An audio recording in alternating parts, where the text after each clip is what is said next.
Have you ever noticed how a perfectly good day can turn sour the moment you open social media?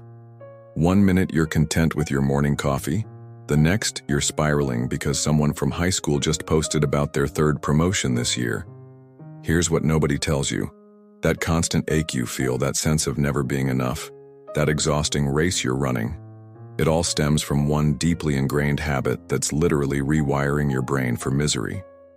And the most revolutionary psychologist of the 20th century discovered exactly why this happens and how to break free from it. What if I told you that the very act of comparing yourself to others is not just making you unhappy, it's preventing you from becoming who you're meant to be? Carl Rogers spent his entire career studying human potential and what makes people truly flourish.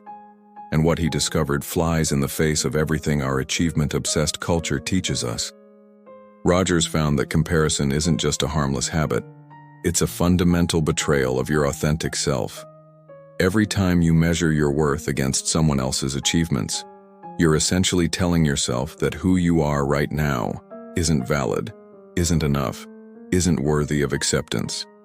And this creates a psychological prison that most people never escape from. Think about it. When was the last time comparing yourself to someone else actually made you feel better about your life? When did scrolling through someone's highlight reel ever inspire genuine growth rather than anxiety?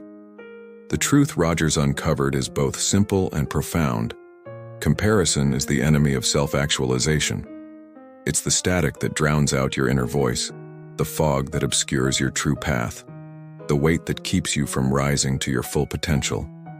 Rogers called this the fundamental conflict between your real self and your ideal self. Your real self is who you actually are, with all your quirks, struggles, dreams, and imperfections. It's the person reading these words right now, with your unique history, your particular way of seeing the world, your individual constellation of talents and challenges. Your ideal self, on the other hand, is this impossible composite you've created from fragments of other people's lives.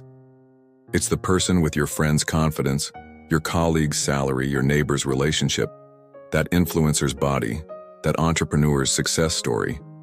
And here's where it gets interesting. Rogers discovered that the wider the gap between your real self and this Frankenstein ideal self you've constructed from comparisons, the more psychological distress you experience. Anxiety, depression, chronic dissatisfaction, that persistent feeling of being an imposter. These aren't character flaws or signs of weakness. They're symptoms of living in constant comparison, of rejecting your real self in favor of an impossible ideal that was never meant for you in the first place. But Rogers didn't just diagnose the problem. He developed an entire therapeutic approach based on one radical premise: unconditional positive regard. This means accepting yourself completely without conditions, without comparisons, without the endless qualifiers of "I'll be happy when" or "I'll be worthy if." It means recognizing that your worth as a human being isn't determined by how you stack up against others, but by the simple fact of your existence and your inherent capacity for growth. Now, I know what you're thinking. This sounds like feel-good nonsense, like participation trophy psychology. But Rogers wasn't talking about complacency or settling for mediocrity. He was talking about something far more challenging and transformative. When you stop comparing yourself to others, you don't become stagnant. You become free to pursue your own unique path of growth. You stop wasting energy on trying to be a second-rate version of someone else and start becoming a first-rate version of yourself.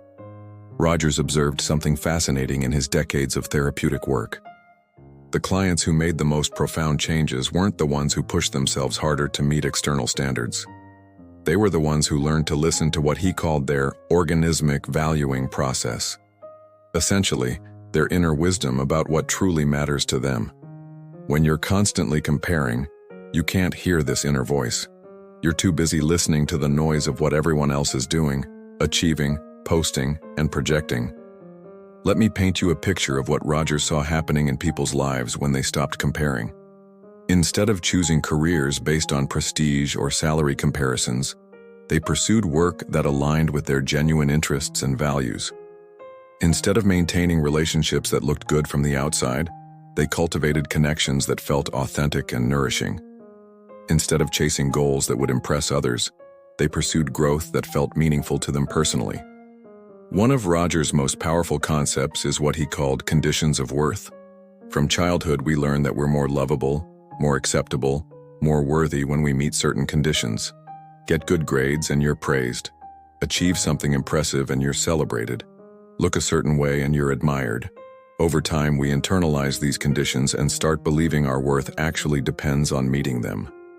Comparison becomes the mechanism through which we constantly check whether we're meeting these conditions relative to others. But here's the revolutionary insight. These conditions of worth aren't real. They're arbitrary constructs that vary from culture to culture, family to family, even person to person. The standards you're killing yourself to meet might be completely irrelevant in another context. That promotion you're desperate for might mean nothing in a different industry. That lifestyle you're envying might be a prison to the person living it. The body type you're striving for might be considered unattractive in another era or culture. Rogers believed that healing begins when we start to recognize and challenge these conditions of worth. When we stop asking, "Am I good enough compared to others?" and start asking, "Am I growing in ways that feel authentic to me?" When we stop measuring our progress against external benchmarks and start noticing our own internal shifts and expansions. This is where the concept of congruence becomes crucial in Rogers' framework. Congruence is the alignment between your inner experience and your outer expression. When you're constantly comparing yourself to others, you're likely living in a state of incongruence. You're pretending to be someone you're not, pursuing goals that aren't truly yours, maintaining a facade that doesn't reflect your real feelings and desires. This incongruence is exhausting. It's like wearing a mask that gets heavier every day, performing in a play where you never chose the role. But when you stop comparing and start accepting yourself, something remarkable happens. You begin to move toward congruence. You start saying what you really think, pursuing what you really want, being who you really are.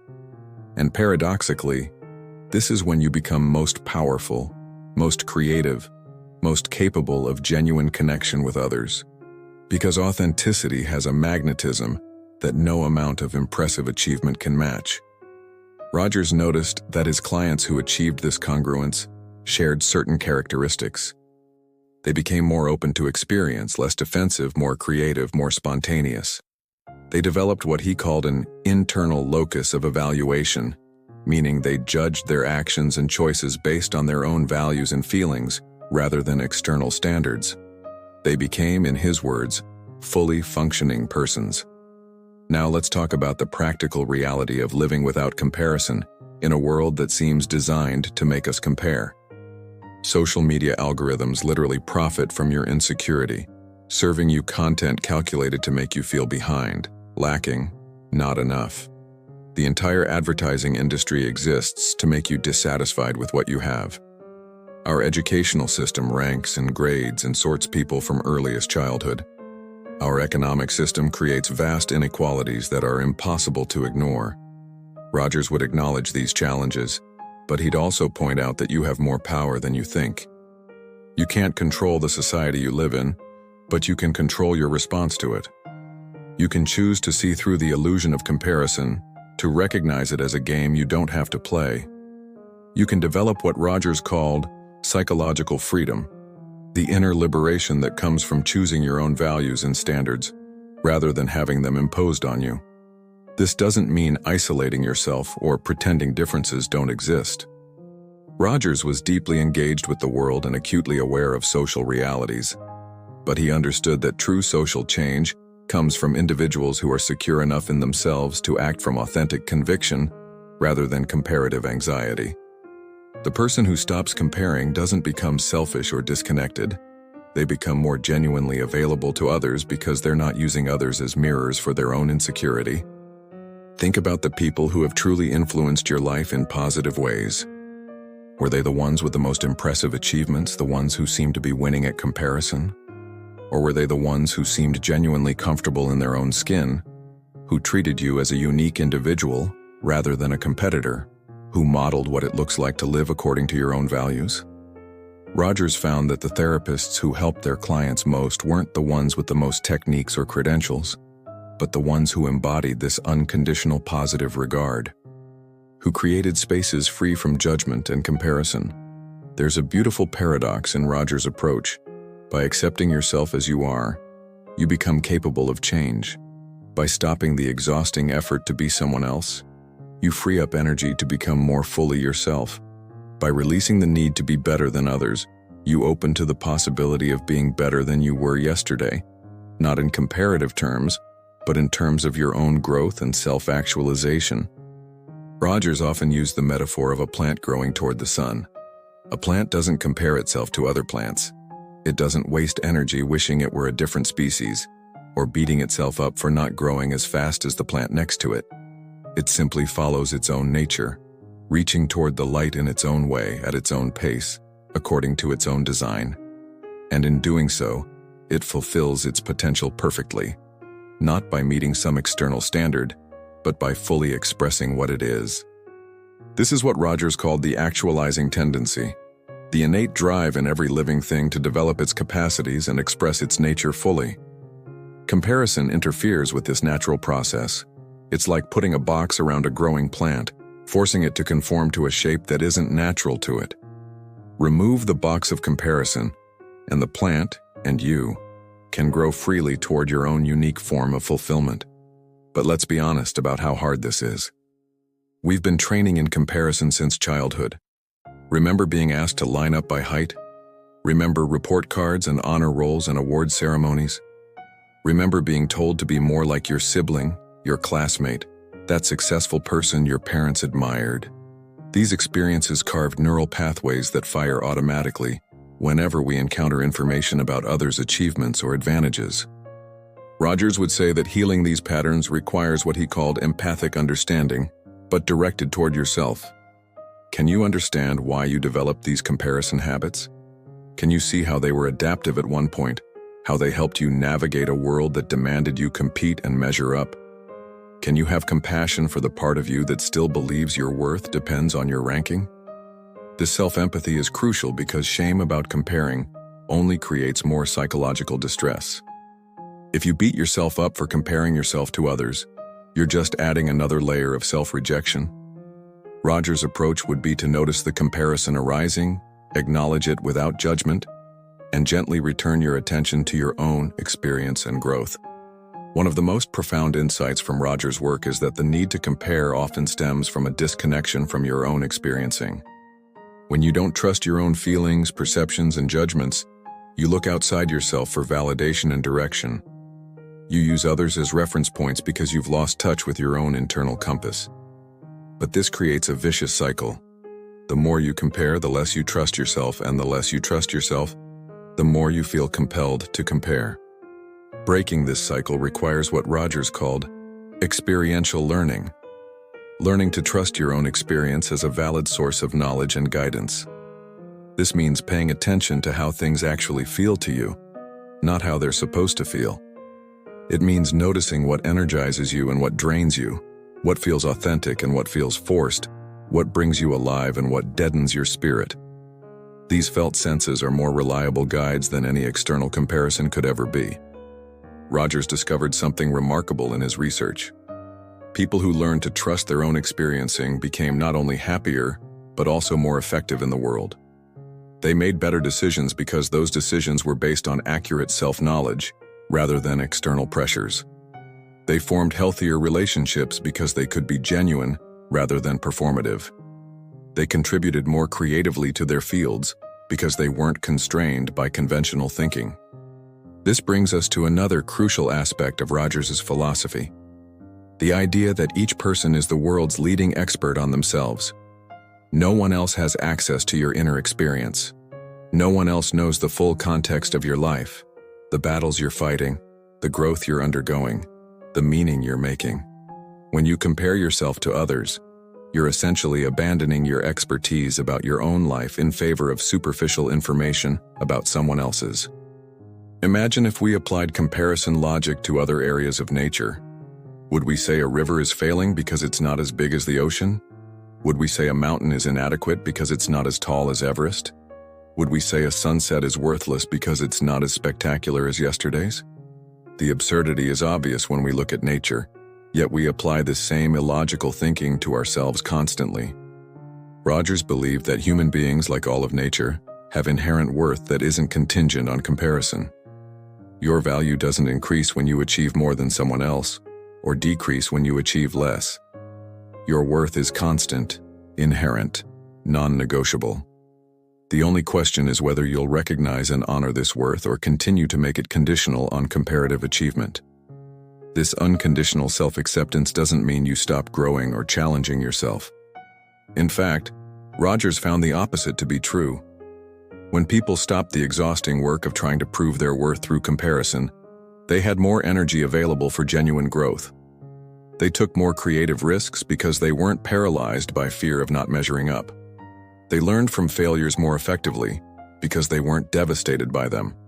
They celebrated others' successes more genuinely because those successes didn't threaten their own worth.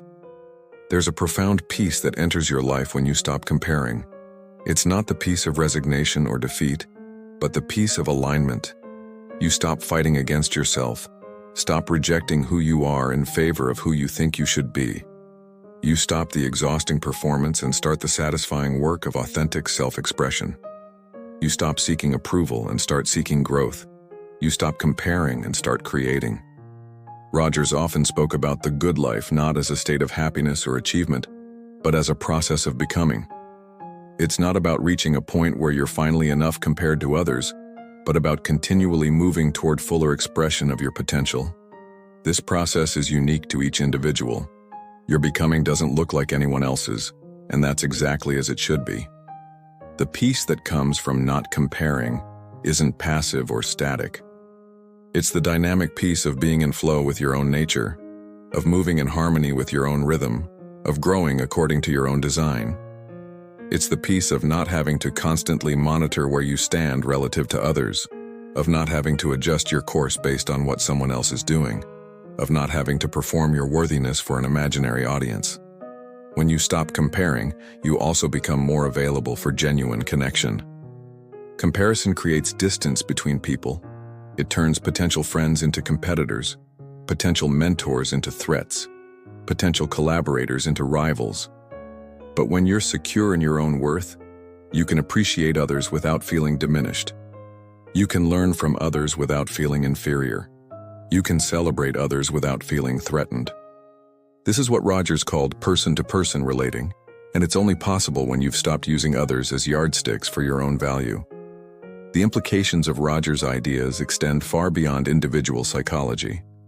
Imagine a world where people weren't driven by comparison, but by authentic self-expression, where success was defined not by relative achievement but by personal growth and contribution, where education focused not on ranking students but on helping each discover and develop their unique capacities, where workplaces valued not competitive achievement but collaborative creativity, where social media celebrated not comparative success but authentic sharing. This might sound utopian, but Rogers saw glimpses of it in his encounter groups and therapy sessions. When people felt safe from comparison and judgment, they naturally moved toward greater authenticity, creativity, and connection. They stopped wasting energy on defensive strategies and competitive maneuvering.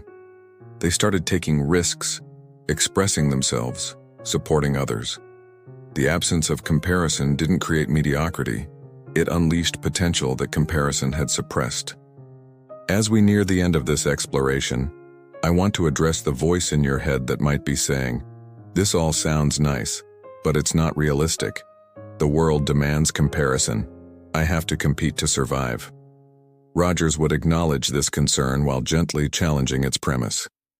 Yes, the world often operates on comparison and competition, but you have more choice than you think about how to engage with these dynamics. You can participate in competitive systems without deriving your worth from them. You can strive for achievement without making it the measure of your value. You can notice how you compare to others without letting it define how you feel about yourself. The key is maintaining what Rogers called your internal frame of reference, staying connected to your own experience and values even while navigating external demands. This is a practice, not a perfect state.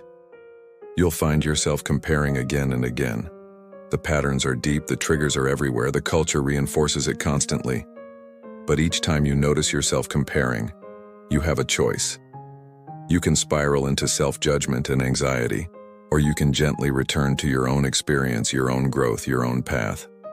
Each time you choose the latter, you strengthen your capacity for self-acceptance and weaken the hold that comparison has on you. Rogers believed that this individual work of self-acceptance and authenticity was ultimately revolutionary, not in the sense of overthrowing systems, but in the sense of fundamentally changing how humans relate to themselves and each other. Every person who stops comparing and starts accepting themselves creates a ripple effect. They model a different way of being. They create spaces where others feel safe to be authentic. They contribute from a place of genuine creativity rather than competitive anxiety. The peace that enters your life when you stop comparing isn't just personal, it's contagious. When you're at peace with yourself, you become a source of peace for others. When you accept yourself unconditionally, you naturally extend that acceptance to others. When you stop using others as mirrors for your own insecurity, you can finally see them clearly and appreciate them fully. This is the ultimate gift of Rogers' approach. It doesn't just free you from the prison of comparison, it frees you to contribute your unique gifts to the world. When you're not trying to be someone else, you can finally be who you're meant to be. And who you're meant to be is not a second-rate version of someone else, but a first-rate version of yourself, with all your quirks, struggles, talents, and potential. The journey from comparison to acceptance isn't easy, but it's the most important journey you can take. It's the journey from exhaustion to energy, from performance to authenticity, from anxiety to peace. It's the journey home to yourself. And on this journey, you don't need to be faster or better than anyone else. You just need to take the next step and then the next, trusting your own pace, honoring your own process, celebrating your own growth. Carl Rogers spent his life showing people that they were already enough, already worthy, already valuable, not in comparison to others, but in their own right, by virtue of being human. He showed them that the peace they were seeking through comparative achievement was available right now through self-acceptance. He showed them that the growth they wanted was possible not through self-rejection, but through self-compassion. So here's my invitation to you. What would change in your life if you stopped comparing yourself to others for just one day? What would you pursue if you weren't worried about measuring up? What would you express if you weren't afraid of judgment? What would you create if you weren't paralyzed by comparison? The answers to these questions point toward your authentic path, the one that's been waiting for you all along, obscured by the fog of comparison. The peace you're seeking isn't on the other side of finally being better than everyone else. It's on the other side of realizing you don't need to be. You are already whole, already worthy, already enough. Not in comparison to others, but in your own right. This is the radical message of Carl Rogers, and it's as revolutionary today as it was when he first articulated it. Stop comparing yourself, and peace will enter your life. Not the peace of giving up, but the peace of coming home to who you truly are. If this message resonated with you, if you're ready to explore what life could look like beyond constant comparison, then make sure to subscribe to this channel and hit that notification bell. We're building a community of people committed to authentic growth rather than comparative achievement, to self-acceptance rather than self-judgment, to peace rather than performance. Join us on this journey of discovering who you really are when you stop trying to be someone else. Subscribe now, activate those notifications, and let's continue this conversation about what it means to truly flourish as the unique individual you were meant to be.